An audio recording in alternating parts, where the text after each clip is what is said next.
मोहतरमा लता हया साहिबा के बारे में मैं आपको बता दूं कि आलमी शोहरत याफ्ता है।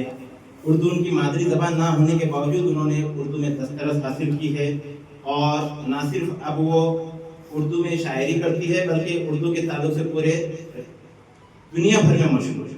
साथ ही साथ आप समझ रहे होंगे कि सिर्फ एक शायरा से आपको रूबरू किया जा रहा है, बल्कि मैं आपको बता दूं कि एक हीरोइन भी है। आपने कई टीवी सीरियल्स में जिस तरह के कश्मकश जिंदगी की, कृष्णा, श्री कृष्णा, इस तरह के कई टीवी सीरियल्स में काम भी किया है। मैं आपसे बखूबी वाकिफ हूँ। 2010 में जब पादरी में बड़ा मुशायरा हुआ था, उस वक्त आपने यहाँ शिरकत की थी, तब आपसे मुलाकात हुई थी। उसके बाद कई मुशायरे में परभनी, मुंबई, नवी मुंबई में आपसे मुलाकात का शर्फ हासिल हुआ।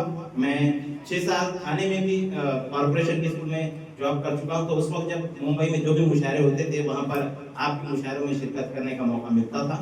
तो आइए आपके रूबरू करता हूँ, अब मैं ज्यादा वक्त ना लेते हुए, कि इस शेर के साथ कि तुम आ गए हो तो कुछ चांदनी सी बातें हो, तुम आ गए हो तो कुछ चांदनी सी बातें हो, ब्रेंच में कहाँ चांद बार बार उतरता है। हमारे खुशबू में बार बार कहाँ ऐसा आपको चांद उतरेगा और कहाँ इस तरह की बात मिलेगी।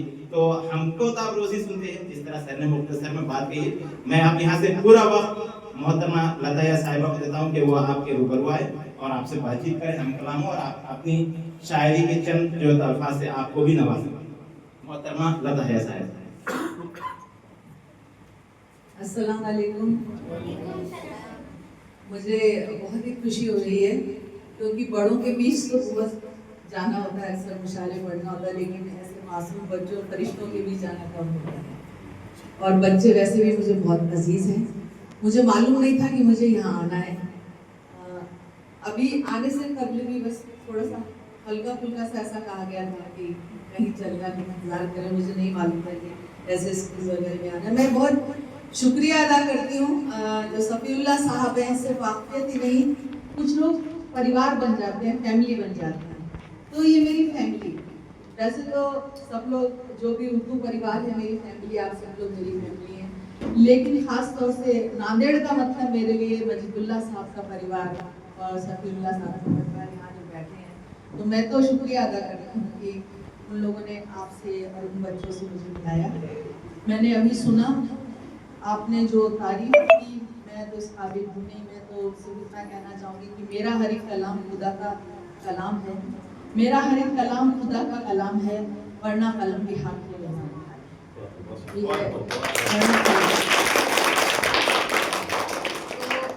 चंद बातें करने से पहले, क्योंकि स्कूल है यहाँ पे बात भी, तो आगाज के नाम से जो मेहरबान है, कब्जे में जिसके आपकी और मेरी जान है, हम पेश होंगे उसकी अदालत में एक दिन। हाँ, वो खुदा जो मालिक के दोनों जहान है।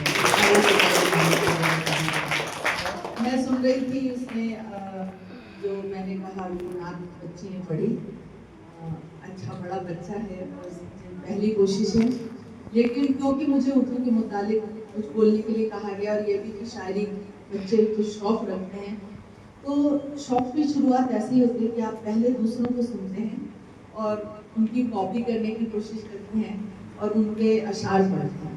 तो सबसे पहला कदम ये है कि जब भी आप किसी शायर के शेर को चुने तो उसमें भी अच्छी तरह से उसका भी रियाज करें और उसको सही सही पढ़ने की कोशिश करें। तो शायरी का एक मीटर होता है, एक वज़न होता है, अगर उसमें से एक भी शब्द आपका आगे पीछे हो गया या गया तो वो शेर गड़बड़ा जाता है। तो जैसे मेरा ही नात कहा था, तो है तो वो आप अगर दोनों जहान में है, बेमिसाल आप ही दोनों जहान में, तो जो आप है वो जैसे छूट गया था। मैं इसे समझाने के लिए बोल रही हूँ, अब और क्या कहूँ मैं मोहम्मद की शान में। तो जो भी शायरी करे, से इस बच्ची ने शायरी की, तो जब किसी के शेर भी पढ़ो तो उसको ये रियाज है, इसी तरह से रियाज करते हैं कि जब आप शेर पढ़ते हो तो आपको पढ़ते हुए पता चलता है कि उसको पढ़ने में रवानी आ रही है कि नहीं आ रही है। तो उसको बिल्कुल सही तरीके से पढ़ो और उस शेर का सबसे पहले मतलब समझो। अगर कोई लफ्ज़ नहीं आए तो मतलब समझो, उसके मानी समझने की कोशिश करो। दूसरी बात ये कि जो बच्ची कोशिश कर रही है बहुत अच्छा है, क्योंकि शायरी जो है, मैं ऐसा मानती हूँ कि खुदादार है शायरी। आप हर चीज़ को सीख सकते हैं, आप पढ़ाई सीख सकते हैं, आप एक्टिंग को पॉलिश कर सकते हैं, आप, लेकिन आपकी अगर आपके गला न हो तो आप अच्छा गा नहीं सकते। गाने की कोशिश ज़रूर कर सकते हैं। वैसे आप एक्टिंग सीख सकते हैं, लेकिन आप शायरी नहीं सीख सकते सिर्फ डिग्रियां लेकर। कि अगर आप पढ़े लिखे हैं तो उसके लिए आपको वो मेहरबान होना उसका बहुत ज़रूरी है। तो अगर किसी पे खुदा मेहरबान है तो उसको अपने उस हुनर को मांझना चाहिए, और ऐसा नहीं करना चाहिए कि लड़की है तो मैं शेर ना कहूँ, तो सिर्फ लड़कों को इजाज़त दूँ। क्योंकि आपने देखा है कि हुजूर ने भी लड़कियों की तालीम पे बहुत बड़ा जोर दिया है, और कुरान में जो पहला लफ्ज़ इक़रा है वो भी इक़रा हुआ है, जिसमें पढ़ने के लिए कहा गया है। तो पढ़ने के लिए ये नहीं कहा गया कि सिर्फ लड़के ही पढ़ें, पढ़ने के लिए कहा गया है कि लड़कियां भी पढ़ें। जितनी भी मुझे मामूली सी मालूमात है उसमें से उतना मैं मतलब निकाल लेती हूँ, उतना समझ लेती हूँ जितना दुनिया को मैसेज देने के लिए, पैगाम देने के लिए काफ़ी होता है। तो लड़कियों की तालीम पे, और अगर उन्हें कोई हुनर है तो उनको ज़रूर सीखने का मौका देना चाहिए और कोशिश करो। और इंशाल्लाह आपने जैसे कहा है, आपके अगर स्कूल से कोई इशारा निकल के बड़ी निकल के तो मेरे से ज़्यादा खुश की बात और कोई नहीं होगी। और मेरा तो बल्कि ये कहना है कि मैं एक्चुअली मैं एक्टिंग एकेडमीज वगैरह में पढ़ाती हूँ, और अगर कोई बच्चा एक्टर्स को ट्रेनिंग और सिंगर्स को ट्रेनिंग जो होती है वो मैं पढ़ाती हूँ।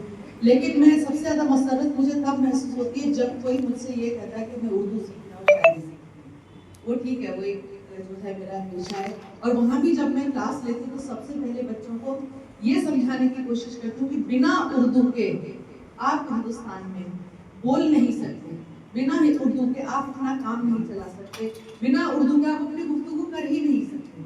और अगर कोई एक्टर है या कोई भी आर्टिस्ट है, अगर वो ये सोचे कि मैं बिना उर्दू का इस्तेमाल किए, उनके अल्फाज का सही उसका तलफ़ुज़ अगर ना पता हो, उसके